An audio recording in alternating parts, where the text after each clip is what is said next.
What does it take for a young artillery officer to rise from relative obscurity to absolute power in one of Europe's most influential nations?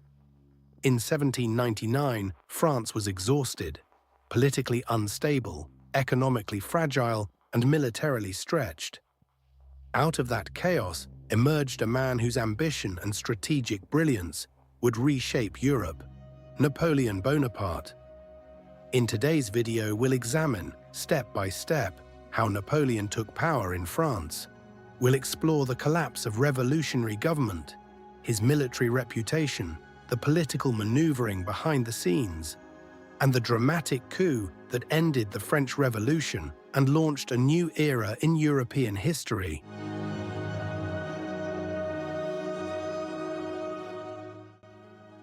To understand Napoleon's rise, we must first understand the environment that made it possible. The French Revolution began in 1789, overthrowing the monarchy of Louis XVI and dismantling centuries of absolute rule. The revolution promised liberty, equality, and fraternity, but it quickly spiraled into violence. During the Reign of Terror, led by Maximilien Robespierre, thousands were executed by guillotine. Political factions turned against one another, trust eroded, stability vanished.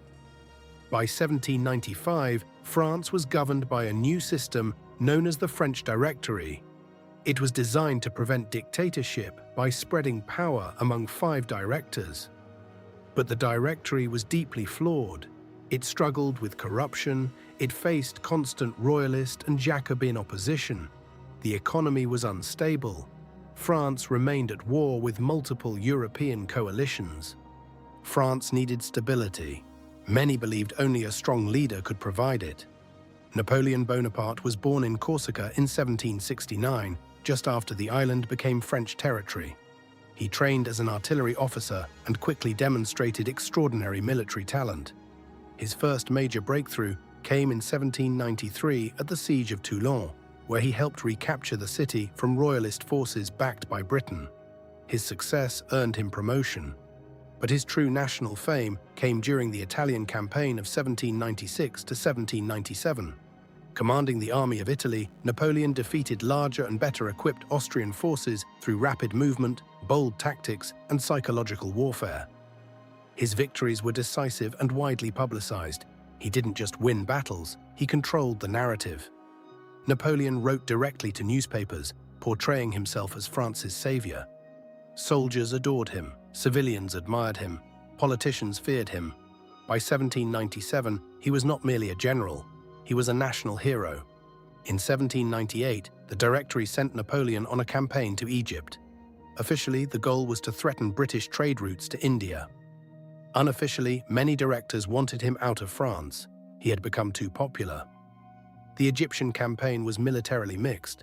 Napoleon won the Battle of the Pyramids, but the British Navy under Horatio Nelson destroyed the French fleet at the Battle of the Nile.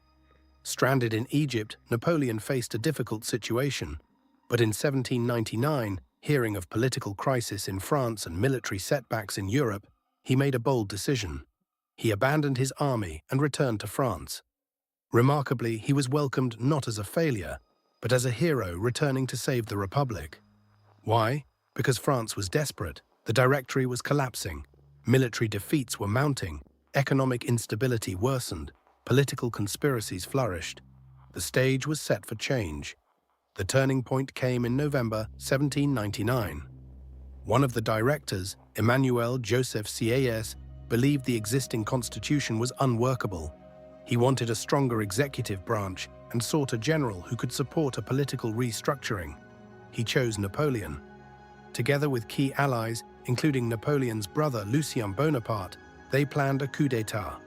The coup took place on 18 Brumaire, year 8, according to the revolutionary calendar. In the Gregorian calendar, that was November 9, 1799. Here's how it unfolded. Legislators were persuaded that a Jacobin plot threatened Paris. The legislative councils were moved to Saint-Cloud, outside the capital. Napoleon was given command of troops to protect the government. The next day, Napoleon addressed the Council of 500. The reception was hostile. Deputies shouted accusations of dictatorship. Some reportedly cried, "Outlaw him." At one point, Napoleon lost his composure. It was his brother Lucien presiding over the council who intervened dramatically, claiming that violent radicals were threatening Napoleon's life. Troops entered the chamber and dispersed the assembly. It was effectively the end of the Directory. This event, known as the Coup of 18 Brumaire, ended the French Revolution. After the coup, a new government structure was established, the consulate. Officially, power was shared among 3 consuls. In reality, Napoleon dominated. He became first consul of France. A new constitution was drafted. It preserved the appearance of republican institutions, but concentrated real authority in Napoleon's hands. He controlled the military, foreign policy, most administrative appointments, and legislative initiative. Importantly, Napoleon legitimized his power through plebiscites, national votes that overwhelmingly approved the new constitution. Were they perfectly democratic? Not exactly, but they provided a veneer of popular support. By 1802, Napoleon was named first consul for life. In 1804, he would go even further, crowning himself emperor. But his seizure of power was complete in 1799. Napoleon did not simply grab power overnight. His rise was the result of several critical factors.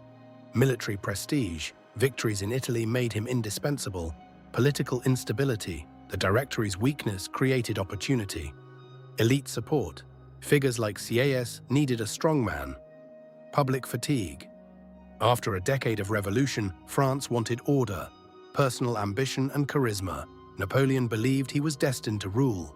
He understood power, not just on the battlefield, but in perception, timing, and symbolism. Napoleon's rise marks a critical turning point in European history.